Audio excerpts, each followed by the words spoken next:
Hello, everybody. It is Monday, March 30th. Welcome to my backyard. I got the sun glaring down. Got a train going by not too far from here, so we'll try to do the best we can with this. But got a baby inside the house, so that's why I keep doing these outside. Hope everybody is having a good week, good Monday so far. I hope everybody's staying safe, staying socially isolated, and as isolated as your jobs and family responsibilities allow. Hope everybody's doing as well as you possibly can be, and thank you for tuning into this lecture. Don't forget to put in the comments below that you have watched this video. I saw several of you did that the last one, and I appreciate that. Before we get started with content today, which we'll talk about the Fourth Amendment to the Constitution in a little bit, but before that, I want to take care of a couple of housekeeping items. First thing, I've extended the due date for the quiz until this Wednesday. That'll be the first, I guess. All right. Either way, this Wednesday, 2 days from today.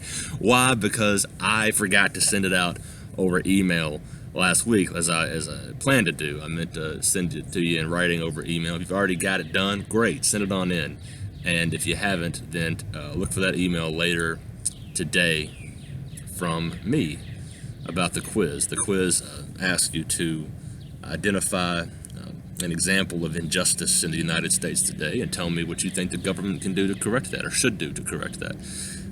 Your answers don't have to be legally sound or technically correct. I just want you to use your brain a little bit. Think of something you're aware of, some kind of injustice that happens to a lot of people or to a few people, to people you've never met or to you. Just give me one example and tell me what you believe the government should be doing. Take care of that. That's the quiz.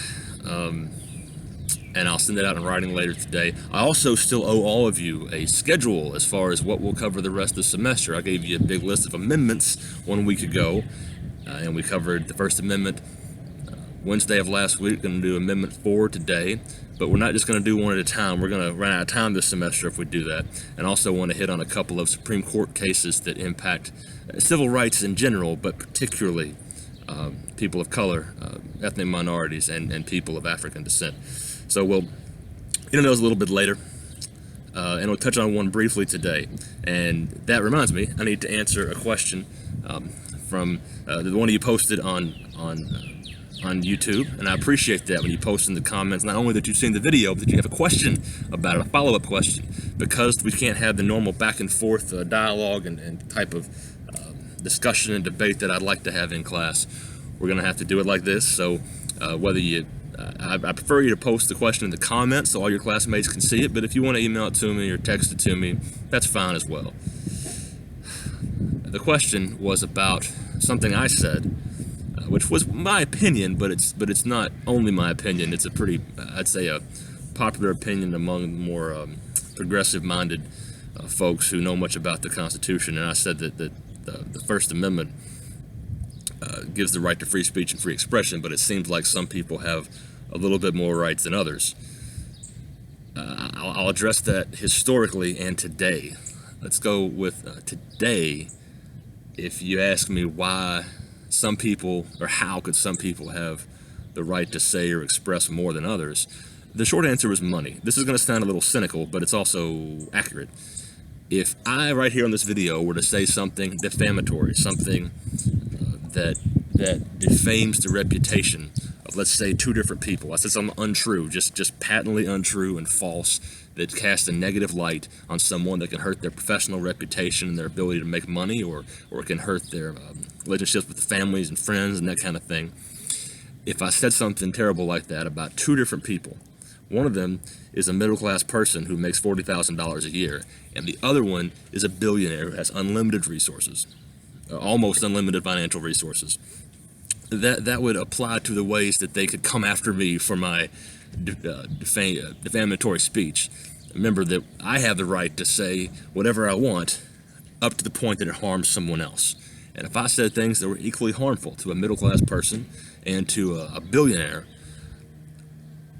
while some attorneys will take cases, lawsuits about things like defamation on a contingency basis, meaning to only take a little bit of what money that you get from the lawsuit, some want money up front, some charged by the hour, regardless of whether or not they may make money in the suit. And any attorney who investigates me will find that you can sue me all you want, but I don't have that many assets. I mean, you sue me and what do you get? I'm a middle class person. I don't have just thousands or millions of dollars in cash sitting in a bank account or in securities and stock market funds. I don't have that. So if you were suing me over defamation, you'd pretty much just be doing it to make yourself feel better. And you might win the lawsuit if I said something terrible about you that's untrue and that harms you in some way, but not a lot of financial reason to sue me. So that middle class person will go talk to an attorney, and the attorney will say, well, you have a case here, but I don't think you're going to get much out of Mr. Gray if you sue him as a defendant.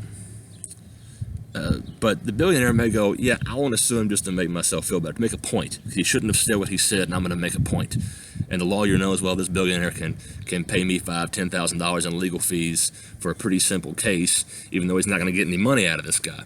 So the short answer for how do some people have more say than others now is money. Also, it's the platform they use.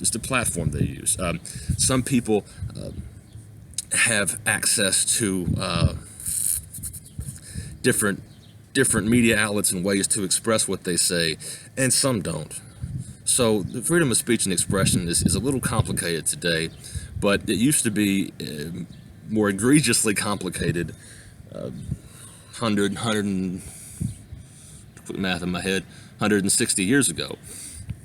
There was a time when certain groups of people in this country under the law were not treated equally. Now, I know it certainly seems that way today because the judicial system is not always even-handed, and it's not consistent in how it treats people.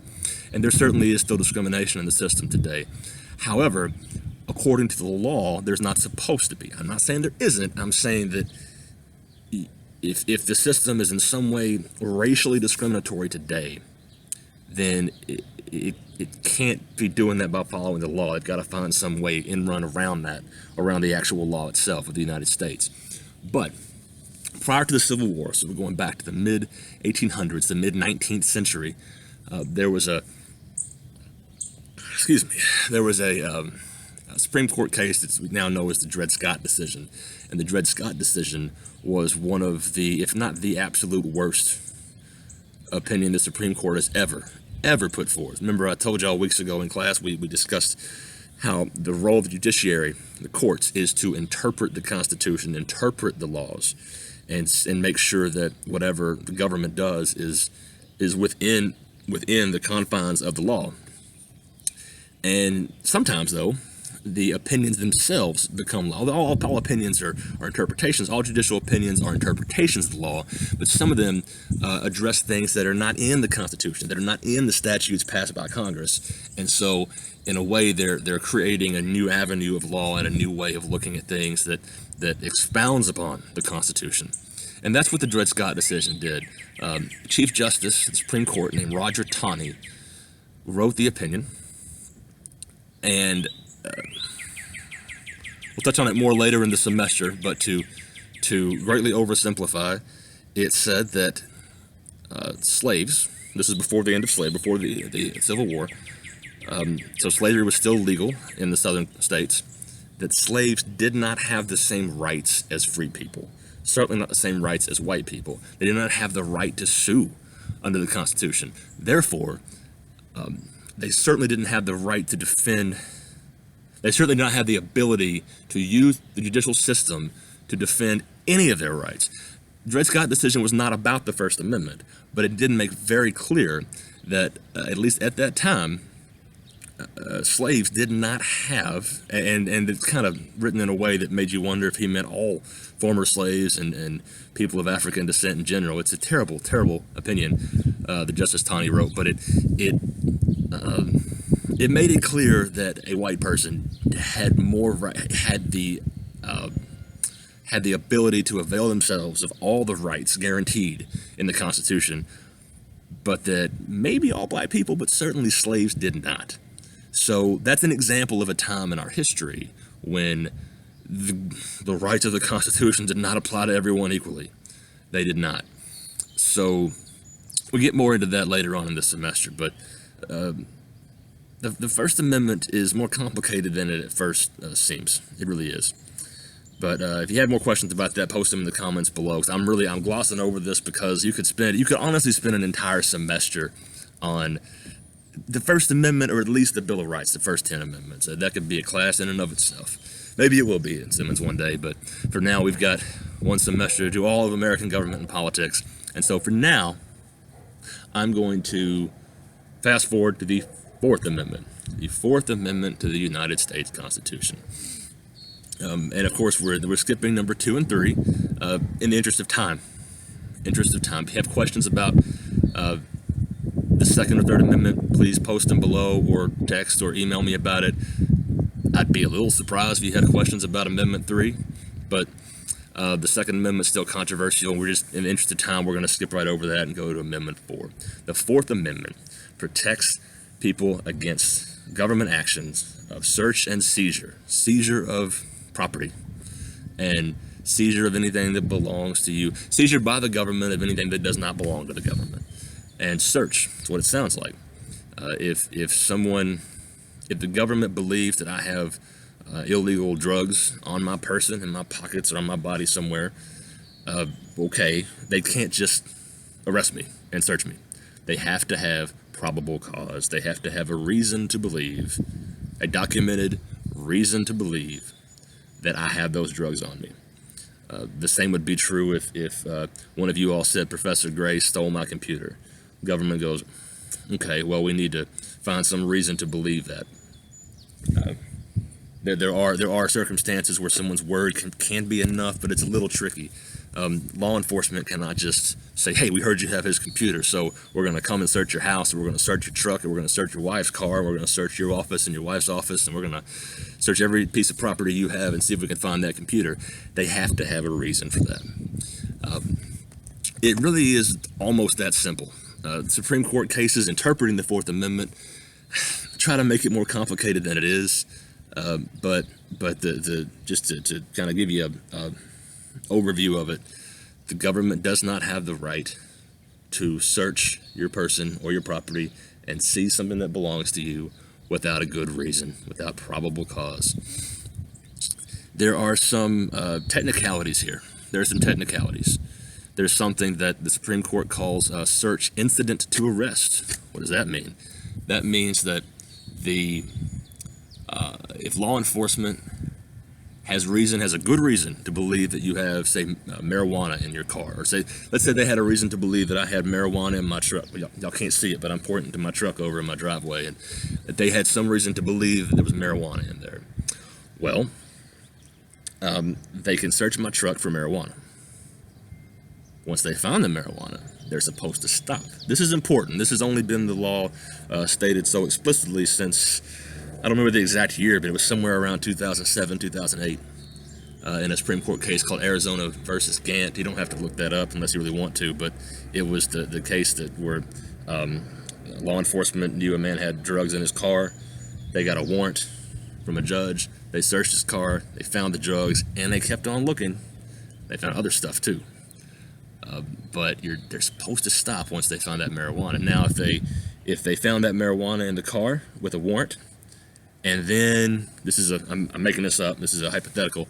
But then they heard a person screaming for help in the trunk of the car. Well, then they can open the trunk. They don't need a warrant for something that's an emergency that may contribute directly to someone's health and well-being.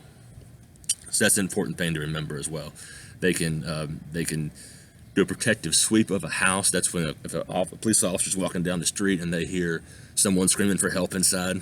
Well, they don't need a warrant to go in and find out what that's all about. But if they're walking down the street and someone walks up to them and says, hey, my neighbor 2 doors down from me is holding a person captive in their basement, well, they need a warrant for that. They can look around part of the property, but they can't even come over your fence into your backyard. They meaning the police without a good reason. Now, I'm not saying they don't do that. They do it all the time. There are some police officers, in fact, most of them that I've known personally, really go out of their way and try to follow the law. But I mean, if you watch the news, you read the news, you know that not all do. Not all of them do. there's certain, it's certainly a controversial aspect in this country as to whether or not law enforcement profiles certain people. I mean, there absolutely is racial profiling by police. The question is, how much is it done? I think it would take a very dense person to say that never happens in the year 2020. Of course it happens, but to what extent? It's a great question. But the thing about the Fourth Amendment is that, like all of the amendments to the Constitution, especially these first 10, the Bill of Rights, if you believe that law enforcement has broken the law in how they go about searching you or your property or seizing something from you, you have a right to challenge that in court. So if law enforcement finds contraband, they find illegal substance with a warrant in your car, then you're brought up on charges. You're taken to court. You're charged with possession of that drug, and you have a right to challenge and say, your attorney can say, no, they didn't. The police did not follow the law. They violated the Fourth Amendment. Well, that's one of your rights. So a couple other things to touch on quickly about the Fourth Amendment is that it's not a defense if police walk by your house and see marijuana plants growing in the window, through the front window. It's not a defense to say, well, there shouldn't, the odds weren't very good that they would see that. The Supreme Court says you have to assume there's a billion-man police force, that there's police everywhere at all times, and so if there's something they can just see in plain sight, they have the ability to search and seize it. There's some more little nuances to the Fourth Amendment, but that was a good little summary. I know I can go pretty quickly sometimes, but this is a big one. This is an important one because of everything we just said. I just said about it, but also the Constitution does not explicitly give people a right to privacy. However, the Supreme Court, beginning with Louisville's own Justice Louis Brandeis, has decided over the years that the Fourth Amendment, taken in light of a couple other pieces of the Constitution, do indeed give us a right to privacy, an expectation of privacy that the government shall not violate without going through a process, going through what the Constitution calls a due process of law. We're going to talk about due process either Wednesday or next week. We'll see how far we get. But that you do have a right to privacy. The government cannot invade your privacy without good reason. It's not just about searching and seizing. It's about your privacy, your right to do whatever you want to do, as long as you're not harming anyone else, and as long as you're not overtly harmful to yourself.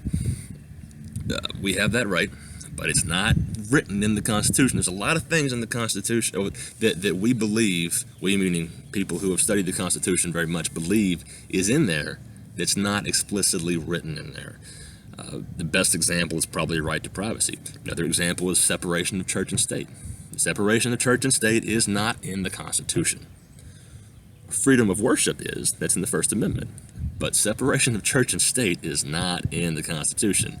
Neither is a right to privacy. But the Fourth Amendment is one very important piece of the Constitution that the Supreme Court has used over the years to decide that we do, in fact, have a right to privacy. Okay, with that, don't forget to comment below that you watched this video. If you have any questions or thoughts or comments about the Fourth Amendment, go ahead and put them down there. The quiz will now be due Wednesday. I will send it out to you in writing sometime today. This is Monday, March 30th, and I'll send it out to you sometime today. I also still owe you all a schedule for how the rest of the semester is going to go, what we're going to cover on what days, and I'll get that to you as well. Hope everybody is staying safe. I hope everybody's staying home as much as you possibly can. I know it's not possible for everyone, but if you can, I hope you are. I know this will be over. This will be over sooner if we all just keep our distance from each other, as difficult as that can be. But stay safe, keep your family safe. Everybody have a good rest of, I guess, the week, but I'll talk to you on Wednesday, so I don't know what I'm talking about. I'm getting loopy. I forget what days of the week it is sometimes on this thing. But anyway, thank you all for viewing. Comment below that you watched the video, and look for that email from me about the quiz, and email me the quiz whenever you finished it. And if you have any questions, Text, email, call if you have to. Let me know. Y'all have a good Monday, good Tuesday, and I'll talk to you on Wednesday.